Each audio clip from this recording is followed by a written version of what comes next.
19 मई 2026 police commissioner कार्यालय के gate पर एक थर्माकोल का बॉक्स, अंदर एक मां का कटा हुआ दाहिना हाथ और हाथ में वो बॉक्स थामे खड़ा आईटीबीपी का जवान विकास सिंह। याद है?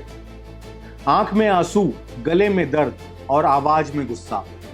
वो सीमा पर देश की रक्षा करने वाला सिपाही उस दिन अपने ही शहर में बेबस होकर न्याय की भीख मांग रहा था, लेकिन किसी ने उसकी नहीं सुनी।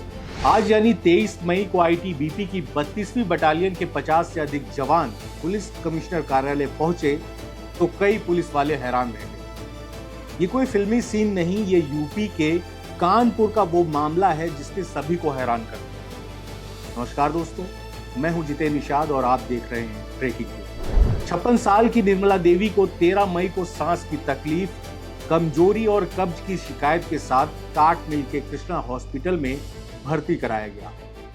जवान ने आरोप लगाया कि वेंटिलेटर पर रखने के बाद गलत इंजेक्शन लगाया गया, जिससे हाथ में तेजी से इंफेक्शन फैल गया। हाथ काला पड़ गया, सूज गया।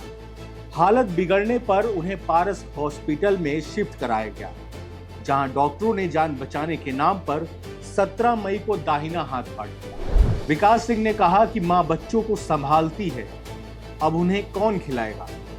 3 दिन तक वो कटा हुआ हाथ लेकर थाने कचहरी चक्कर काटता रहा, लेकिन किसी ने नहीं सुना। आखिरकार पुलिस कमिश्नर कार्यालय पहुंचा तो पूरा दृश्य देखकर हर कोई वहां हैरान रह गया। 23 मई 2026 को हालत और बिगड़ गई। आईटीबीपी की 32वीं बटालियन के 50 से ज्यादा जवान, जिनमें कुछ हथियारबंद कमांडो भी शामिल थे, पुलिस कमिश्नर कार्यालय पहुंचे। चारों तरफ आईटीबीपी के जवान तैनात होने की वीडियो ने सोशल मीडिया पर खलबली मचा दी। कमांडेंट गौरव प्रसाद के नेतृत्व में आईटीबीपी के जवान पुलिस कमिश्नर कार्यालय पहुंचे। उनके साथ मौजूद थे लाइजनिंग ऑफिसर अर्पित। पुलिस कमिश्नर से मुलाकात के दौरान विकास सिंह की मां के मामले में एफआईआर दर्ज करने की मांग की। जो हमारे अभी आप सबको पता होगा, जो जवान की माता का हाथ कट गया है, उसी रिलेशन में मैंने कल जो है सर से अपॉइंटमेंट लिया था। मैं कमिश्नर सर से मिलने के लिए आया था और आज मैं और मेरे अधिकारी और जवान आए थे यहाँ पे। इस मामले में सीएमओ की 3 सदस्यीय कमेटी गठित हुई है, लेकिन अभी तक एफआईआर दर्ज नहीं हुई और यही इस मुलाकात की बड़ी वजह रही। जो लड़का विकास है आईटीबीपी से जवान, उसकी मदर के हाथ की जो जांच चल रही थी, कल जांच करके गोपनीय तरीके से हमने सर को, सीपी सर को दे दी थी।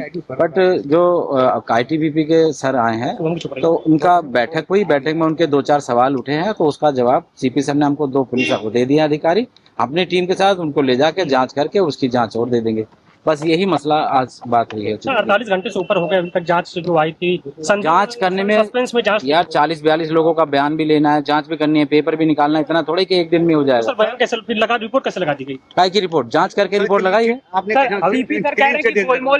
गोलमोल नहीं है, रिपोर्ट बिल्कुल सही थी, लेकिन 2-4 क्वेश्चन सर के रेज हुए, उनको पूरा करके ये मुलाकात ये भी दिखाती है कि जवान देश की सीमा पर आतंकियों और दुश्मनों से लड़ते हैं, वे अपने परिवार के साथ होने वाले अन्याय को अब बर्दाश्त नहीं कर रहे हैं। यह मामला सिर्फ एक अस्पताल की लापरवाही का नहीं है, ये पूरे स्वास्थ्य सिस्टम, पुलिस व्यवस्था और प्रशासन की नाकामी का जीता जागता उदाहरण है। जो जवान लद्दाख की बर्फीली चोटियों पर -30 डिग्री तापमान में तैनात रहता है, एलओसी पर गोलीबारी का सामना करता है, आतंकियों से लोहा लेता है, उसी की मां को कानपुर जैसे शहर में निजी अस्पताल में गलत इंजेक्शन लगाकर उनका हाथ काटना पड़ता है। और जब वो न्याय मांगता है तो पुलिस कहती है रिपोर्ट आने दो, कमेटी जांच करेगी। कृष्णा हॉस्पिटल पहले भी कई विवादों में रहा है। स्थानीय रिपोर्ट्स और पूर्व शिकायतों के अनुसार यहां आईटीबीपी और अन्य सुरक्षा बलों के कई जवान और उनके परिजनों के इलाज में लापरवाही की शिकायतें आई, फिर भी अस्पताल बेखौफ चल रहा है। लाइसेंस कब्जे में है, मरीज आते रहते हैं। मेडिकल नेग्लिजेंस भारत में महामारी बन चुकी है। स्वास्थ्य मंत्रालय और इंडियन मेडिकल एसोसिएशन के आंकड़ों के अनुसार हर साल देश भर में हजारों मामले दर्ज होते हैं, लेकिन सजा ना के बराबर होती है। यूपी में यह स्थिति और बदतर है। निजी अस्पताल मरीजों को कमाई का जरिया समझते हैं। महंगे टेस्ट, अनावश्यक ऑपरेशन, गलत दवाइयां, यह सब आम बात बन गई। निर्मला देवी अभी भी पारस हॉस्पिटल में गंभीर हालत में भर्ती हैं। संक्रमण पूरे शरीर में फैलने का खतरा बना हुआ है। डॉक्टरों का कहना है कि आगे और जटिलताएं आ सकती हैं। परिवार में मातम सा पसरा हुआ है।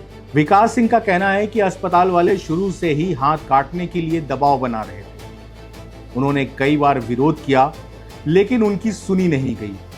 यह दर्द सिर्फ एक परिवार का नहीं है, यह उन लाखों परिवारों का दर्द है जो भारतीय सेना, आईटीबीपी, सीआरपीएफ, बीएसएफ जैसे सुरक्षा बलों में सेवा कर रहे हैं। ये जवान सालों तक घरों से दूर रहते हैं, परिवार की चिंता किए बिना देश की रक्षा करते हैं, लेकिन जब उनके परिवार को सिस्टम की जरूरत पड़ती है तो सिस्टम कहीं नजर नहीं आता। सवाल कई हैं जो सिस्टम को घेरते हैं। एक जवान को अपनी मां का कटा हुआ हाथ 3 दिन तक थर्माकोल बॉक्स में लेकर घूमना पड़े तो यह किस सिस्टम की जीत है? पुलिस कमिश्नर कार्यालय घेरने के बाद भी एफआईआर दर्ज नहीं होती तो आम आदमी का क्या होगा? निजी अस्पतालों में मरीजों को एटीएम की तरह क्यों देखा जाता है? सीएमओ की कमेटी कितने दिन में रिपोर्ट देगी और रिपोर्ट आएगी तो क्या कार्रवाई होगी या फाइल फिर से दबा दी जाएगी? सुरक्षा बलों के परिवारों के साथ यह सलूक कब तक चलेगा? ये सवाल सिर्फ कानपुर के नहीं, पूरे उत्तर प्रदेश और देश के हैं। सीमा पर खून बहाने वाले जवान की मां को गलत इंजेक्शन से मौत के मुंह में धकेला जा सकता है तो कल किसी और की भी बारी आ सकती है। फिलहाल आपका इसको लेकर क्या कुछ कहना है, कमेंट बॉक्स में हमें जरूर बताएं।